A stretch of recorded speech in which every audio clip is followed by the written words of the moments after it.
तो भाइयों, आज मैं बात करने वाला हूँ खेसारी लाल और अंकुश राजा की। तो खेसारी लाल की पहले बात करते हैं। ये गाना पवन सिंह के गाने बबुआने से हिला, उसकी ट्यून और उसी के लिरिक्स पे थोड़ा चेंज करके ये भक्ति गाना बनाया गया है। तो लिरिक्स तो इतने बढ़िया मेरे को नहीं लगे, और वीडियो बेहतरीन है, डांस बेहतरीन है, और क्वालिटी ज़बरदस्त है।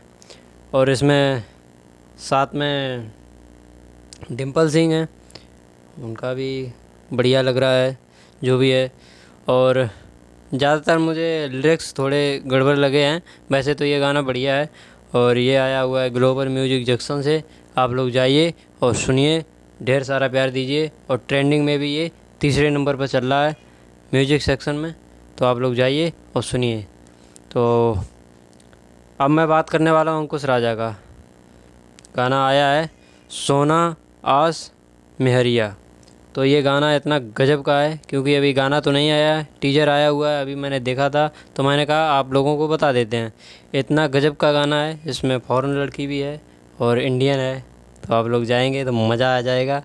तो अगर आप लोग जाना तो ये मिलेगा टिप्स भोजपुरी पे, ज़रूर जाकर सुनना। और जाने से पहले कमेंट कीजिए और चैनल को सब्सक्राइब कीजिए, बेल आइकन दबाइए, लाइक कीजिए और कमेंट कीजिए बेहतरीन सी, मज़ा आ जाए।